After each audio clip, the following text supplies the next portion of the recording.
Welcome, everyone.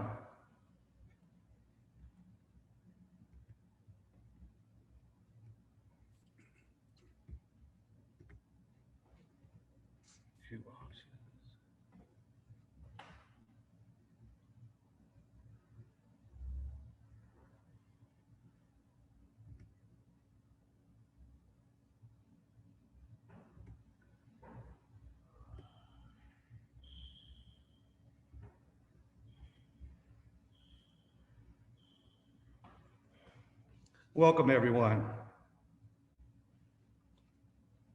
Juneteenth, justice denied. I want to again thank everyone for coming. This year's annual Juneteenth celebration is hosted and coordinated by the City of Bloomington Human Relations Commission, the McLean County Historical Society, and the Bloomington Normal Black History Project. Again, welcome.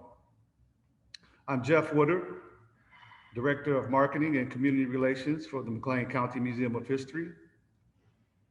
And we're also the repository for the Bloomington Normal Black History Project archives here in the Stevenson Ives Library, located on the second floor of the Museum of History. We'd like to acknowledge and have greetings, of course, for the proclamations for the Illinois State Senate, City of Bloomington, Town of Normal, and we'd also like to acknowledge any other officials that are here. If you want to give a wave of hand or put yourself in the chat, that would be great.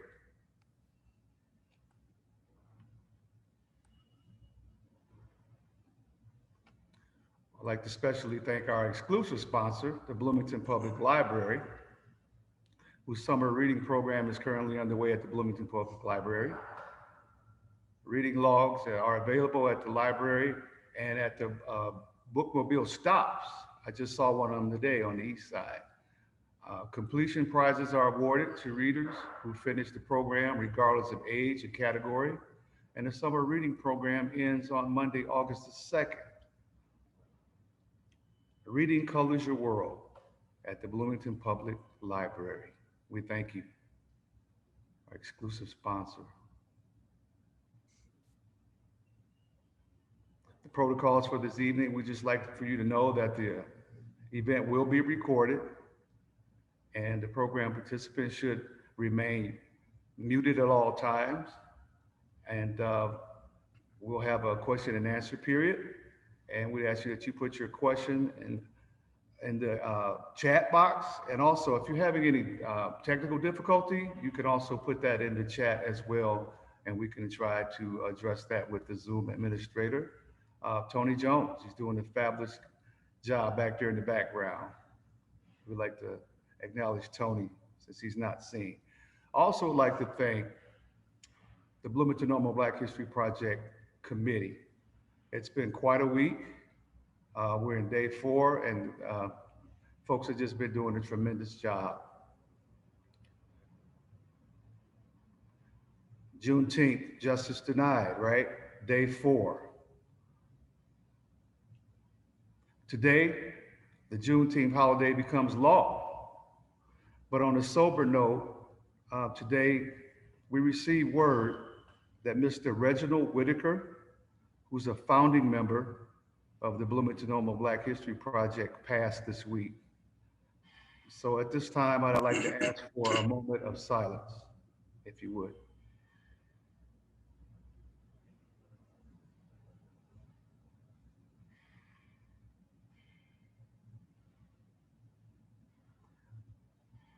Thank you. We will have more on Mr. Whitaker's passing on the project's website in the coming days.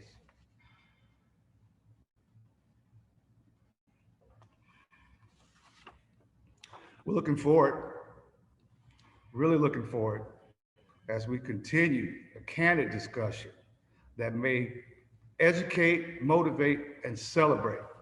Last night's presenter, Gary Moore, in eloquent griot-style prose, reminded us that those who were enslaved were not just objects, but they were people, real people, with real lives, lives that matter.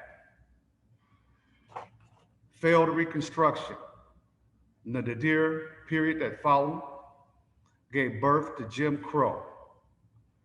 Tonight's guest, Sundiata Cha Jua, will examine this part of history and offer strategies for liberation. Cha Jua is associate professor in the Department of History, from which he earned a PhD in 1993 in the African American Studies. He previously taught in the History Department and directed Black Studies program at the University of Missouri at Columbia, and was the first faculty member hired in the new Department of African American Studies at Pennsylvania State University, 1994, and Southern Illinois University at Edwardsville.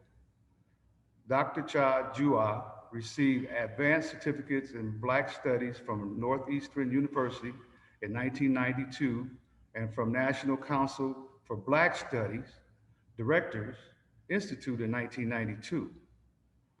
Dr. Cha Jua's research agenda consists of explorations of Black racial formations, urban history, community studies, radical Black intellectual traditions, and culturally relevant pedagogical practices. He is specifically interested in investigating African American community formation, lynching, historical materialism, African American historiography, social movement theory, and Black social movements. I'd like to also mention that Cha Jua is the author of many publications.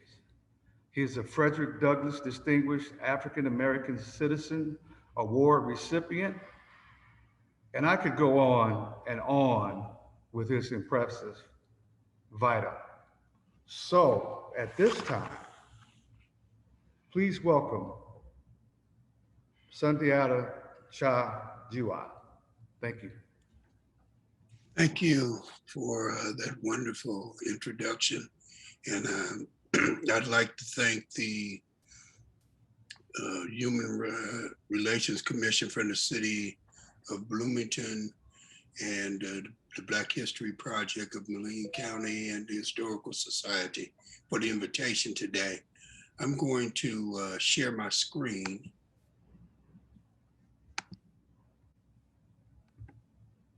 And we'll get started. Can you hear me clearly? Okay, good. So I'm going to talk about the second nadir from 1877 to 1923. And we're going to look at strategies that Black people used to obtain liberation during that period.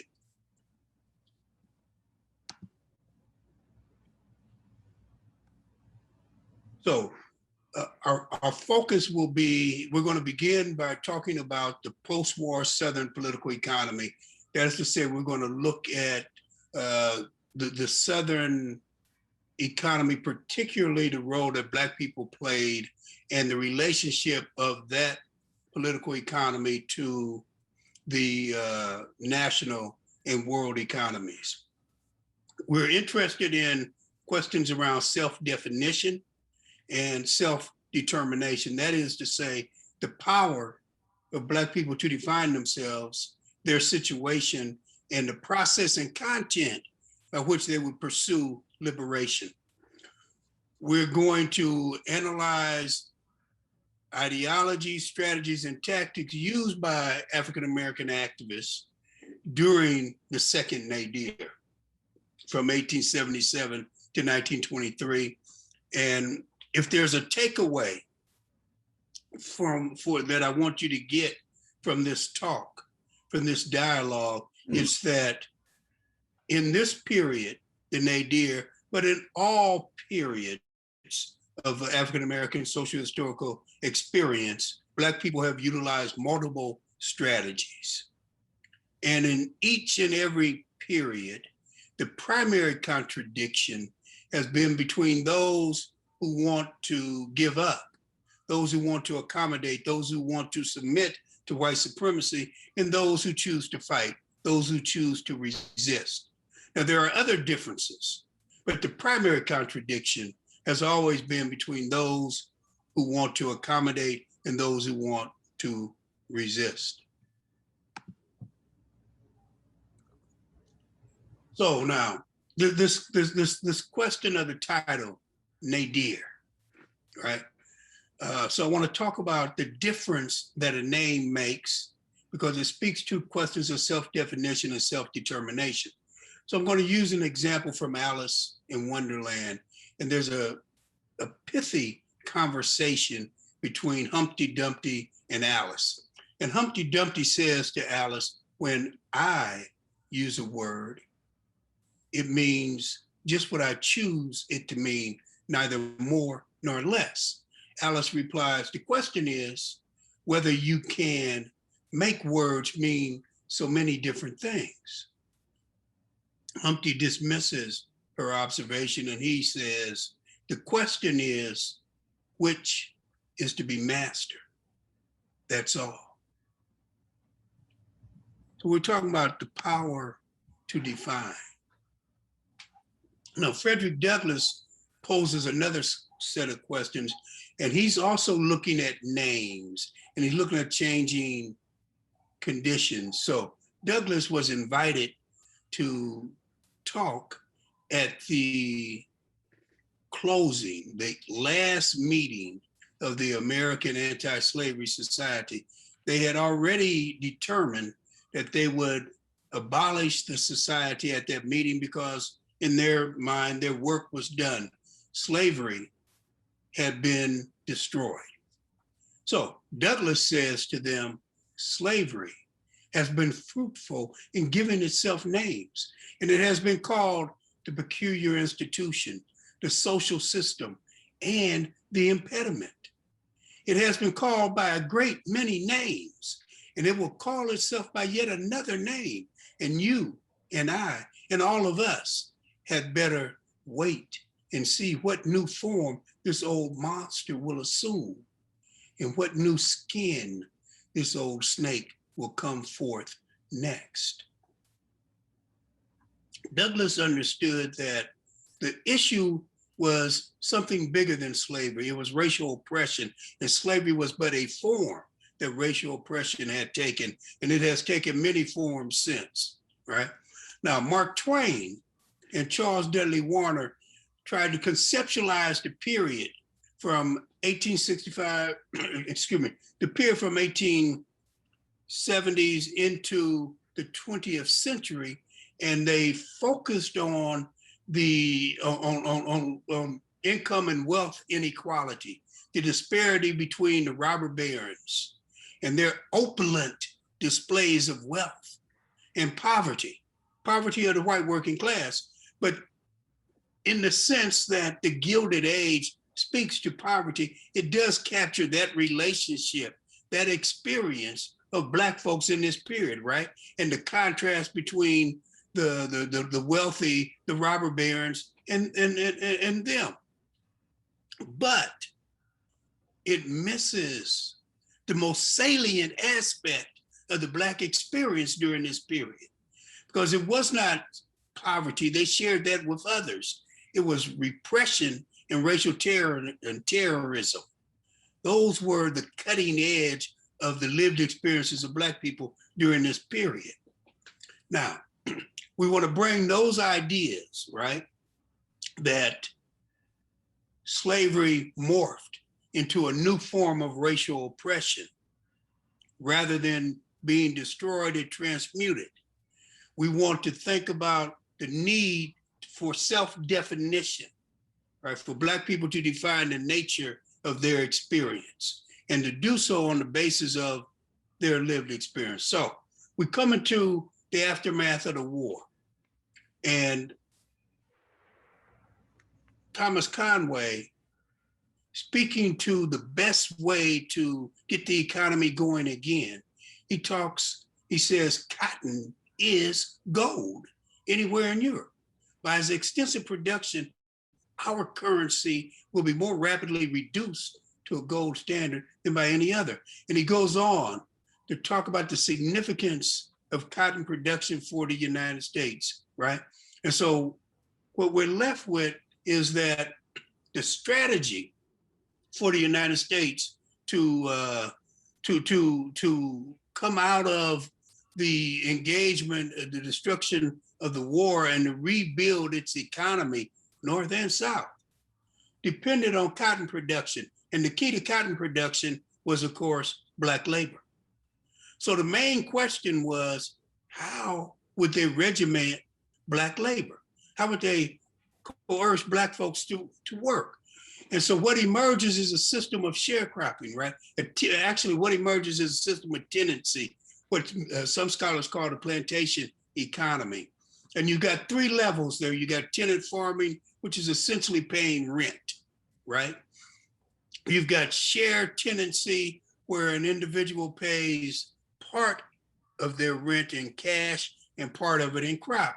And then you have sharecropping, which is the bottom, the lowest form of tenancy, right? And there, what you have is that the cropper, because they bring nothing to the arrangement, right? They don't have tools, they don't have a mule, they don't have fertilizer. They therefore enter into an arrangement where they receive a third and perhaps half, depending on certain situations, of the crop. Now, between 1880 and 1920, about half of all Black tenants were sharecroppers. And as we learn from the quote from a Georgia sharecropper in 1904, he says, the men got $3 a week and the women $2. And they worked 10 to 12 hours, 6 days a week. So we're talking about extensive exploitation, but equally as important as the exploitation of their labor, sharecropping would lead directly to involuntary servitude, coerced labor, debt peonage, and convict lease. So that rather than being a pathway to land ownership, it became a pathway to indebtedness, and from there to incarceration. And tenancy, that system, that particular political economy, right, was bolstered, was propped up by extensive racial violence, right? Racial pogroms and especially lynching. Now, Black women were forced to work as domestic servants. And I don't want to read all of this, so I'll simply say that as late as 1910, 75% of Black women wage earners worked as either domestic servants or washerwomen, right? Convict lease. In Alabama, 89% of the convicts that were leased were Black folk in 1880. In Georgia, 90% of the nearly 2,000 leased prisoners were Black men. And while Black women only comprised 3% of all leased felons, they composed 98% of all female prisoners. And racial violence, whether we're talking in the form of what we call racial pogroms, some people refer to them as race riots, race massacres, race wars, or whether we're talking about lynching. These are the experiences that actually characterize Black life. So when we conceptualize the Black social historical experience, we must do so on its own terms. That is to say that it must be based on the actual lived experiences of the majority of African Americans, right? Of the majority of African Americans, their actual lived experience. So when Rayford Logan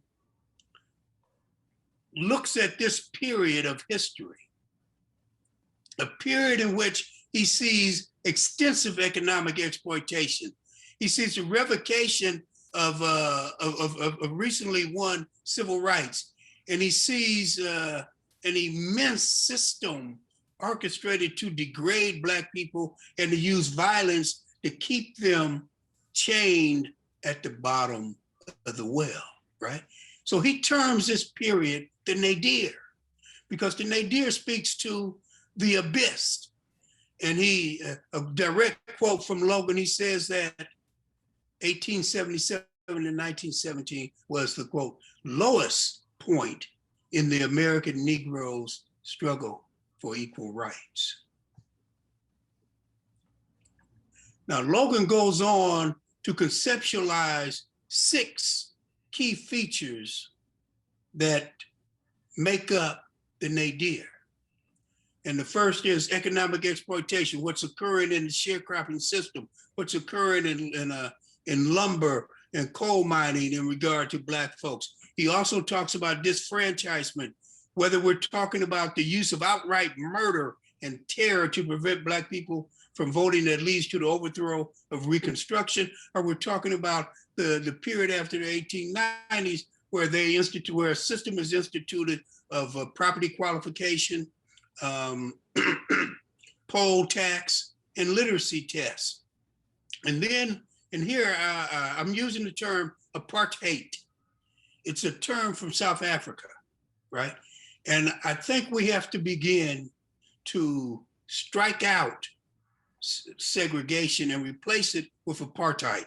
Now, I'll be quick, but I'll take questions about this. But the point here is simply that we think of segregation in terms of separateness, and it doesn't suggest the kind of power relationships that apartheid speaks to. And we need to understand this as a power relationship because it goes much further than people being apart, because the reality is that Southerners, as we've seen in terms of Black women as domestic servants, Black women worked in white folks' homes. So there's not the kind of rigid apartness that one would think, but there's power, oppression. All right, so then there's the question of just overall social discrimination.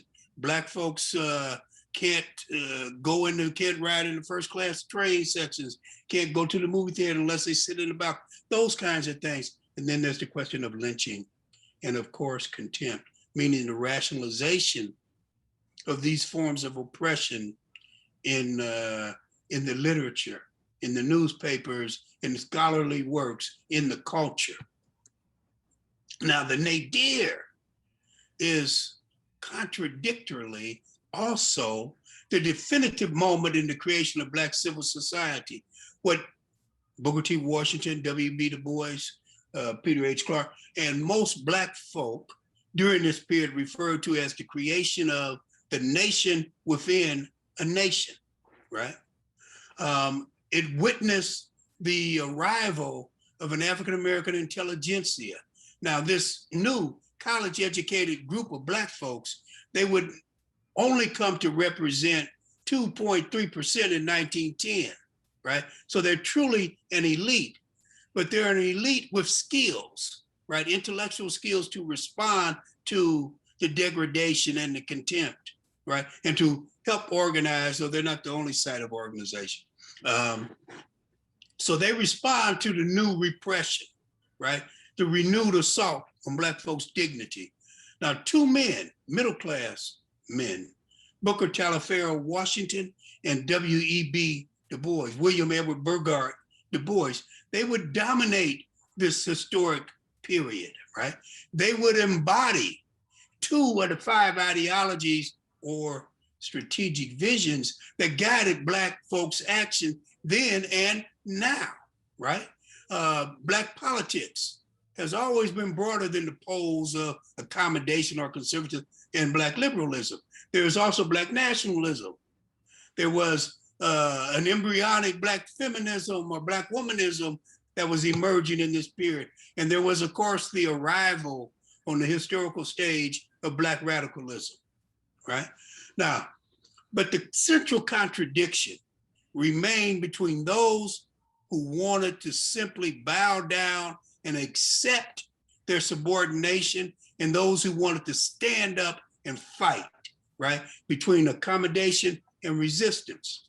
Now, forms of resistance that we want to talk about, right? So one form is Black nationalism. The first Black social movement in freedom after emancipation is the Exodus of 1879. This is a movement where 25 to 40,000 Black folks head to Kansas. Now, the picture you see in the upper left, Benjamin Singleton, known as Old Pat. He's one of the leaders of the Exodus. Another leader of the Exodus is Henry Adams.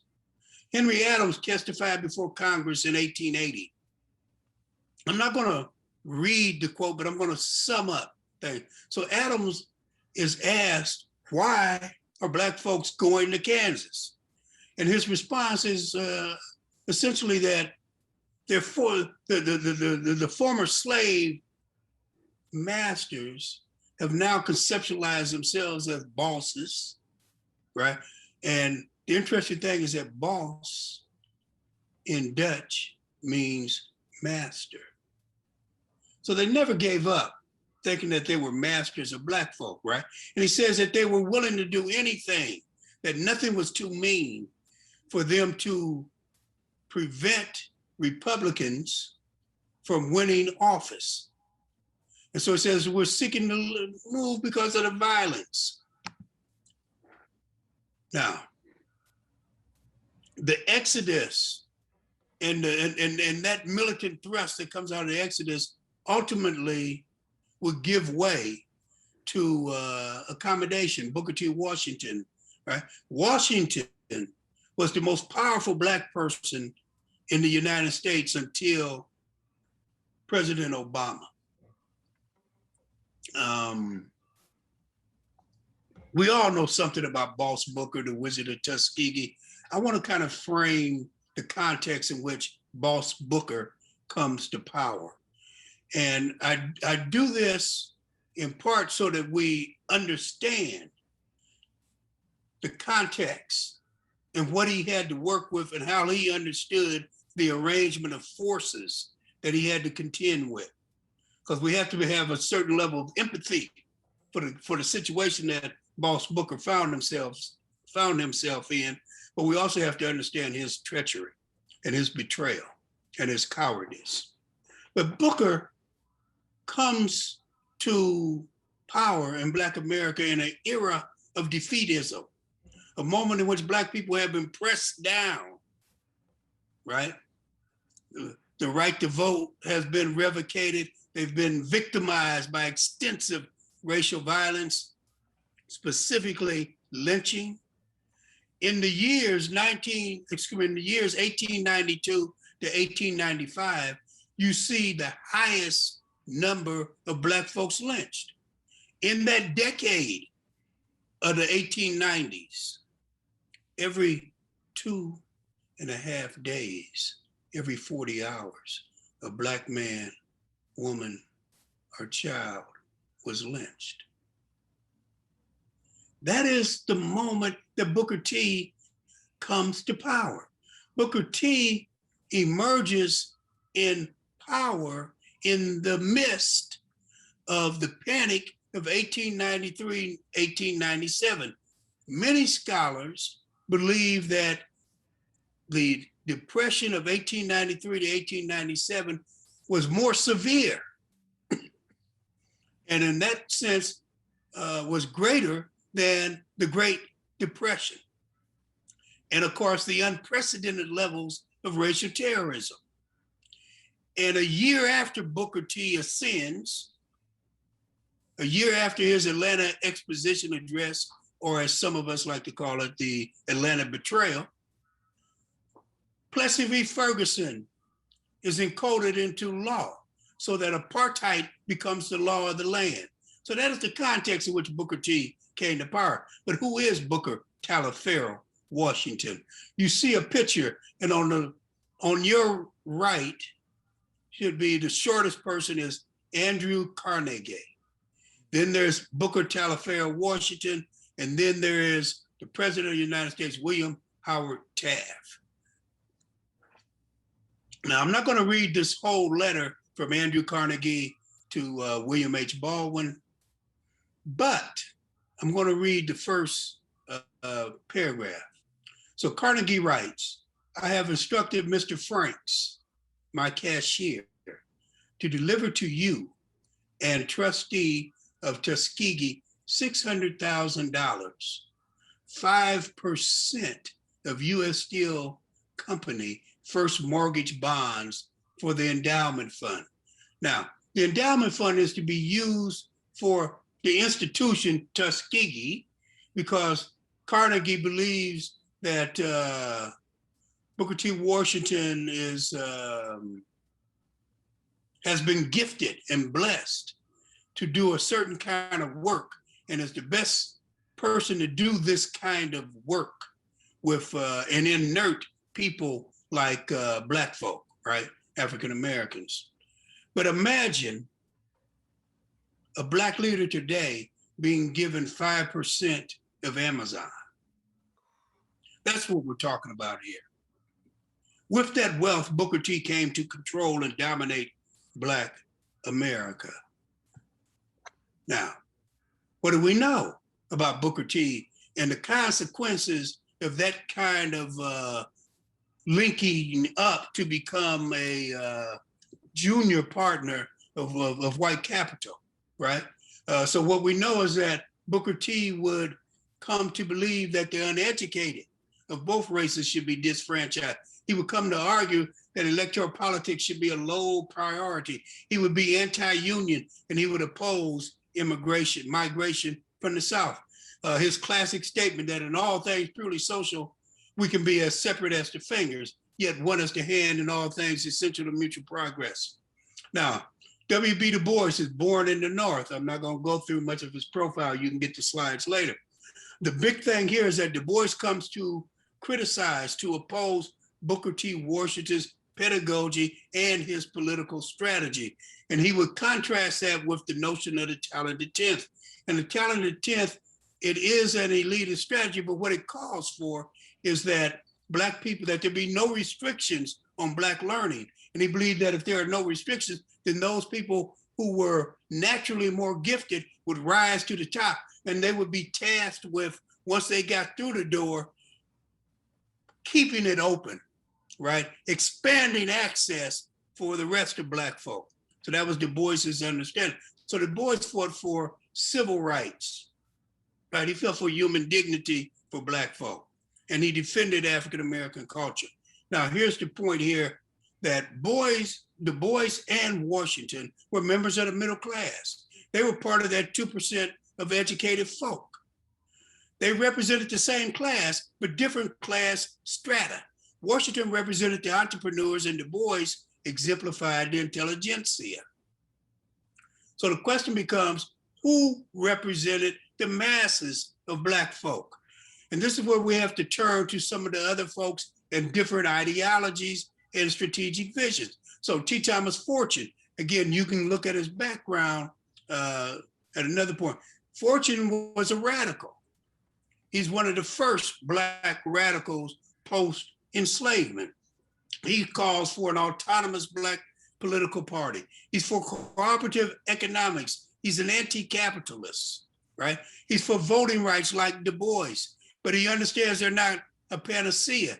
And he argues that even though in the long term of history, class is more important than race, he says that in this historical context, in the context of the nadir, we must argue race first.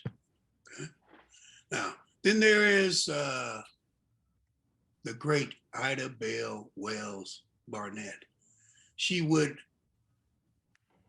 form the anti-lynching movement. She would be the one that would lead the struggle against lynching, but she did more than that. And that would be enough to make her perhaps one of the most important people in African-American history and US history. But she also formed something called the Alpha Suffrage Club, so that Ida B. Wells becomes the first person to initiate block by block organizing and door by door canvassing in Black communities. She would sponsor weekly political education classes, and she would push for incarcerated Black women to have the right to vote.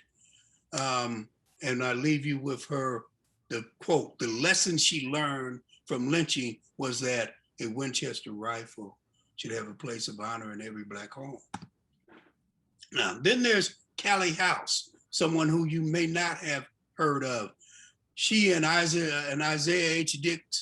Dickerson led the National Ex-Slave Mutual Relief and Bonding and Pension Association. They had 600,000 members. That makes them the third largest organization in African-American history, meaning political, social organization. Now, they are third to the Colored Farmers Association, which had 1.2 million, and Marcus Garvey's Universal Negro Improvement Association, which had somewhere under 1 million in the US, right? What's significant here is that she would file a suit in 1916, charging that the over $68 million that the Union confiscated in cotton taxes from the Confederacy should be distributed amongst the aged former slaves, reparations. Now, that movement we talked about in terms of the exodusters that wanted to go to Kansas in 1879, there would be a further extension of that movement, and it would be called the Great Black March West. And Black folks would begin to go to Oklahoma Territory, quote unquote Indian Territory, when it was opened up, right? And so they launched a Black Town movement, and you'll see 110 towns built in Kansas and Oklahoma in this period. Now, here's the point.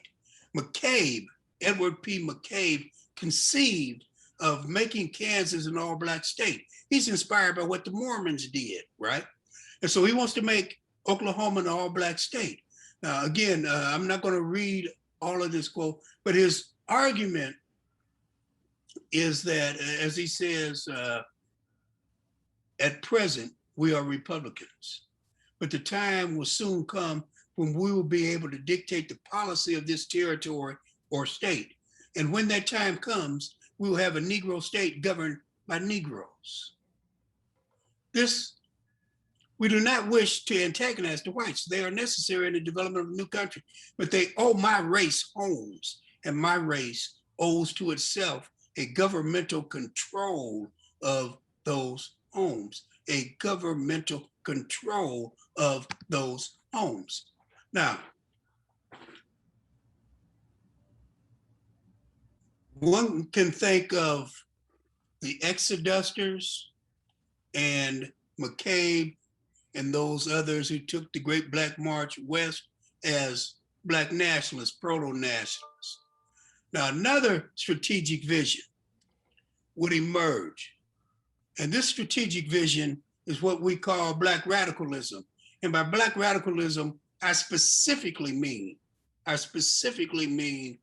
a ideology, a strategic vision that takes concepts and theories from socialism, specifically Marxism, and merges them, right? Merges them with a nationalistic impulse. So Peter H. Clark, the first African-American to join a socialist political party in the United States. He joined the Socialist Labor Party in 1877, and they ran him for Congress in 1878. Now, Clark gives a very succinct understanding of what socialism is. And I'll again just read a portion. He says that society has already made strides in the direction of socialism. Now, this is a moment that he's talking about, right? We're going all the way into the 1920s when cities owned utility companies. They were not private concerns, right? And so he says every drop of water we draw from hydrants, the gas that illuminates our streets at night, the paved streets upon which we walk, our parks, our schools, our libraries are all outgrowths of the socialistic principle. In that direction lies safety. Okay? That's Clark. Now, in summing up what we've talked about today, I want to reiterate that the main thing to take away is that the Black struggle was persistent and multifaceted. It consisted of a range of strategic visions and ideologies and tactics, right? There was, during this period, which some scholars refer to as the age of Booker T. Washington, it was indeed dominated by the conservatives, by those who sought to accommodate, by those who were willing to accept apartheid. They were willing to submit to white supremacy. Then there were those who organized themselves around a liberal idea of being incorporated into the United States on the basis of equality. Some of them pursued a gradual process, right? And they thought, just work to get educated, we'll sue in court. Others, like Ida Bell Wells, were militant and they fought for change right then and there, right? Then there were the nationalists, the exodusters of 1879 and 78, those who pursued the Black Town movement during the Great Black March West in the 1890s through 1910. There were those who also sought to go to Liberia, which was set up to be a homeland for enslaved African Americans. Now, the truth is, no more than 4,000 Black folks ever went from the US back to the continent of Africa, and an even smaller number went to Haiti. The largest, the most concrete expression of Black nationalism was the building of all Black towns. That's the most concrete expression. There is the emergence of Black womanism during this period, the formation of the National Colored Women's Clubs, the emergence of the ideas of people like Ida Bell Wells, Anna Julia Cooper, etc. And there is the beginnings of a Black radical tradition. And that tradition is about reparations, and it's about socialism as anti-capitalist. But again, as we come to our conclusion, the major contradiction was between accommodation and resistance, between those who wanted to submit and bow down and those who wanted to fight. Okay. Thank you.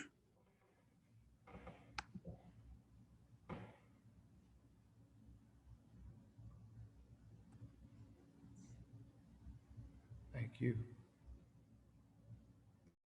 I think I need to unshare. Okay, that's what I want to do. I want to stop the share.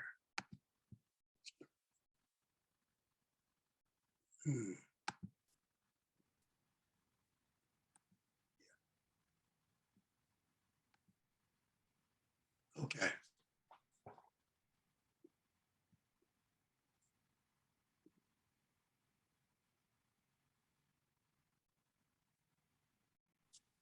So are there any questions?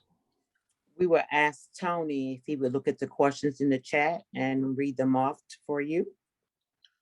Yes, we do have a question. And with the very first question, Ms. Halbert, I'm going to ask you to state your question because it might be helpful to clarify. I don't have it down what I had. Okay, I'll read it out here. The question is, what new skin or name do you call the current situation for African Americans today, in your opinion? And how best for we deal with this in a positive manner? Okay. Can you read the first part of that question again? Yeah. What new skin or name do you call the current condition for African Americans today? Okay. This may not seem creative, but I've termed the period since 1979 as the new nadir, which would make it the third nadir in African American history. And I do so following a similar procedure that Rayford Logan did, meaning that I identify the major aspects and characteristics of this period. So I divide those into political and economic aspects, and I emphasize what I would call political subordination and incorporation, as well as economic incorporation and economic marginalization, so that there's a dialectic, whether we're talking about politics or economics. There are some things that are positive to Black folk, and there's some things that are dreadfully harmful. And so I then look at categories or aspects of the quality of life, like in terms of politics, we look at political representation. We look at, man, it's been a long time since I've dealt with it. So politically, I'm looking at the extent to which Black folks are politically represented.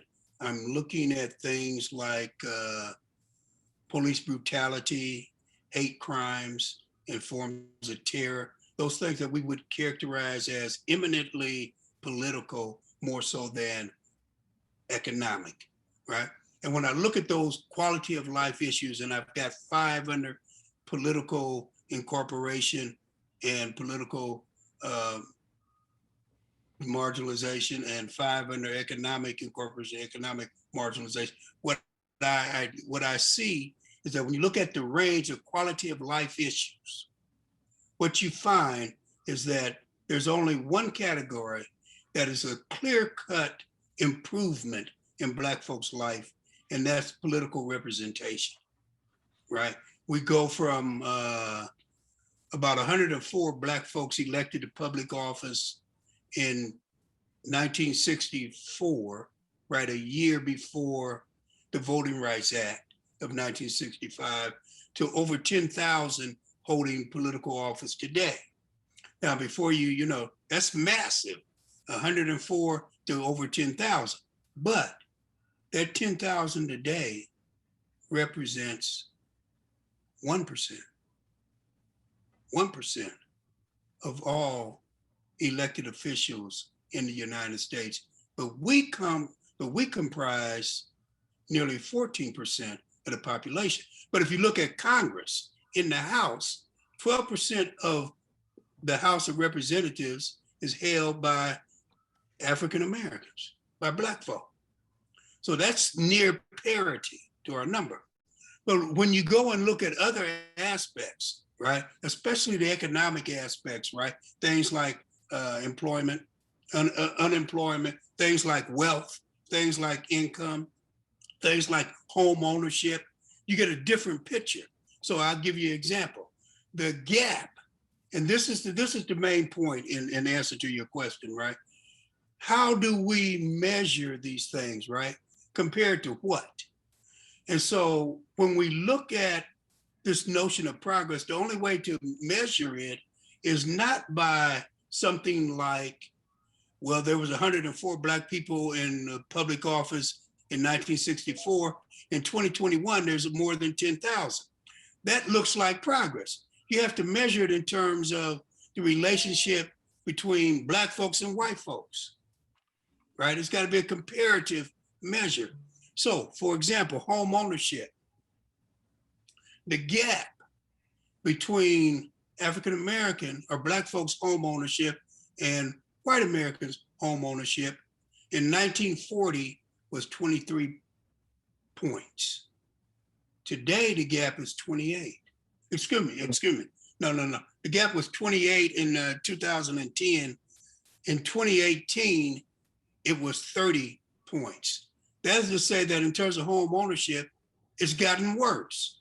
And what I would contend is this, that when you look at most statistics, most quality of life statistics, you will find that they have either stalled and stagnated, or they have been reversed and the gap has gotten worse. And it's on that basis, a very sound material basis of looking at quality of life and looking at the disparity between Black people and white people in healthcare, in home ownership, in police brutalization and murder, and on and on and on, that I reach the conclusion that I should adopt Logan's term nadir and apply it to the moment in which we're living today. Now, there was a second part about what to do about it. Is that correct? Yes. Okay. Obviously, And I can't solve that. and before you answer that, if I can just add one thought on to that. And also, how do you respond in a respectful manner in honoring a person's perception when you have African Americans make the comment over and over again that from their personal experience and what they have seen, they have not observed discrimination or disparity among African American and the rest of the population? Okay, I'm gonna take your question first. Okay. And I agree with your notion that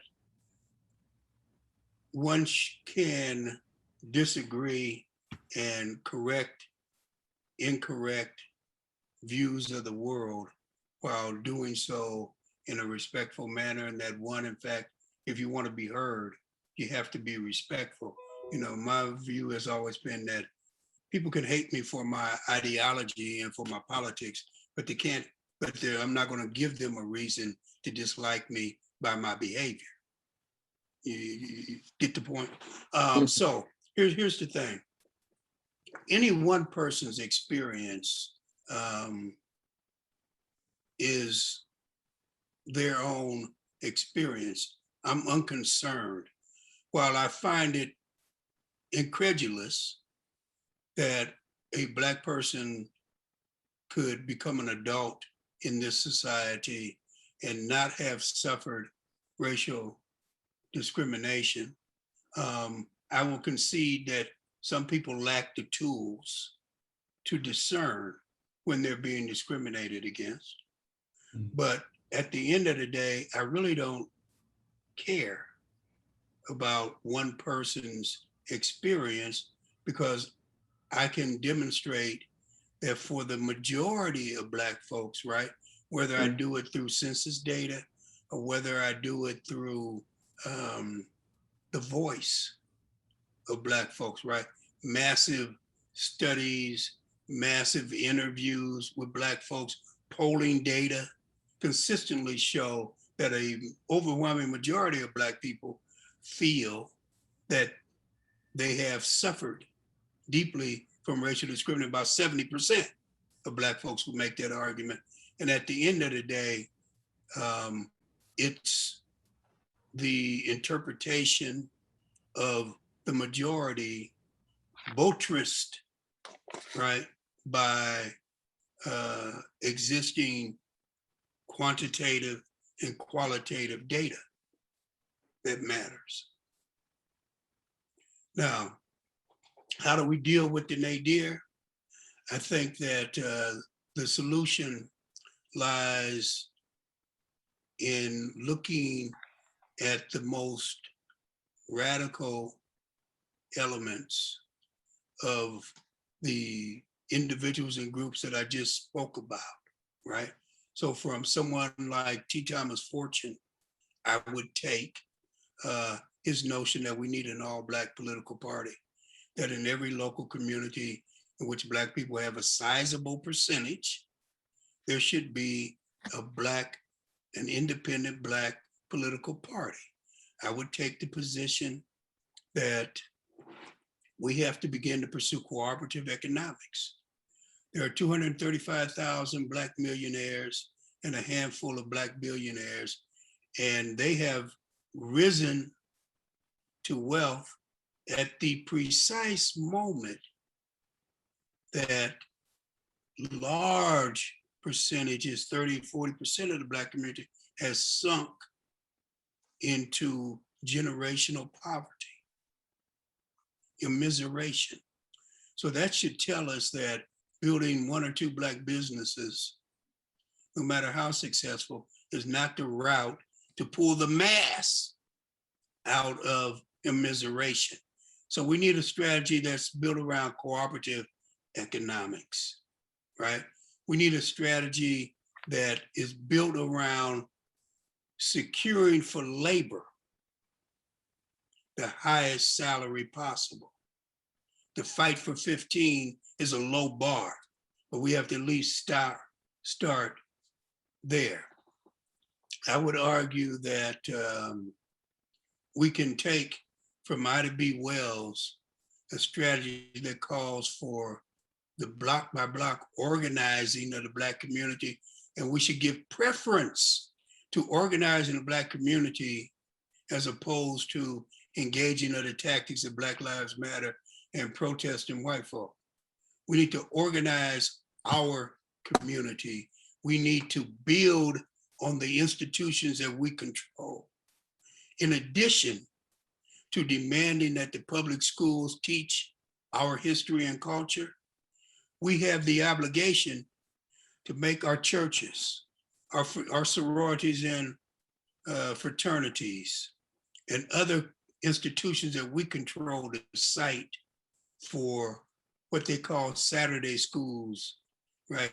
The Jewish tradition where they send their children to schools that they control on the weekend, right? In order to immerse and enculturate them. We have to adopt that practice. We have to adopt that practice. I would take from Callie House that we have to pursue and demand reparations. And again, that has to be at all three levels. It's got to be at the level of the local city municipal government, following the model of Evanston, Illinois. It has to be at the level of the state. And it has to be at the level of the federal government. And that we need to be very, very clear. We don't want to confuse reparations with universal programs to improve the lives of the poor or with civil rights legislation, different thing. And I think that we can find in those strategies, meaning that those things have been re-articulated across African-American history, that is within a strategy that emphasizes autonomy, that emphasizes Black control, that is socialistic, that we can find a way, a path to liberation. So that would be my answer to that question. Thank you. Thank you. Dr. Chajua. Yes. In that framework of a strategy for liberation, is there a place for the so-called Black farmer in the future of agriculture? And that's one question. And then I wanted to recognize Dr. Carla Campbell had also had a question that kind of relates to that. She would wanted you to describe the relationship between Booker T. Washington and W.B. Du Bois. As you described, of course, one was of accommodation and one was resistance, and maybe offer some type of insight on that as it relates to my question. Does that make sense? Yeah, it does. Let me say this in fleshing out Booker T. Much of what, very few of us actually know much about Booker T. And while he is overwhelmingly characterized by the negative things that I spoke of today, we also must be cognizant that the faculty at Tuskegee, Booker T insisted, had to be Black. We also must be very much aware that Booker T created a very close relationship between Tuskegee and the farmers in Montgomery County, Alabama. And that every year, George Washington Carver, at Booker T's insistence, held a fair for Black people where they taught Black farmers the most modern forms of farming, right? And taught them techniques to preserve the land. And so Booker T had a side that was dedicated to building Black institutions. He used some of the money that he got from Carnegie, and Carnegie wasn't the only white millionaire who funded Booker T, right? He used some of that money to help support Black towns. Booker T helped rebuild Greenwood after the destruction, the Tulsa Race Massacre. So there's a side to Booker T that is about autonomy, but within the context of subordination. The relationship between Booker T and W.E.B., I don't know whether the questioner is asking about their personal relationship or whether she's asking about the relationship between their policies. Personally, they didn't have much of a relationship. Booker T blocked and got W.B. Du Bois fired. He blocked him from getting some jobs and got W.B. Du Bois fired from others. Booker T used some of his Carnegie money to buy up control of the 7 largest Black newspapers, but Booker T also had on call a group of private detectives who he could deploy against his rivals in the Black community, and whom he did deploy against his rivals in the Black community as he sought to destroy them. Du Bois would write in his third autobiography, the autobiography of W.B. Du Bois, that the differences between him and Booker T initially were minute, and that Booker T took it personally and thus turned it into a nasty personal affair. But had that not happened, he felt that his strategy of a talented 10th could work with Booker T's strategy of mass education to perform menial tasks. Now, in terms of the question of land, I fundamentally believe that any discussion of reparations has to be about land. Land has to be on the table because we know, for example, one of the producers who did the History Channel's piece, Toss of Burning, that came out last week, Marco Williams, he has another documentary called Banished. And in Banished, he looks at 3 places where Black communities were destroyed by white violence, and the people were forced out and their property was confiscated by whites.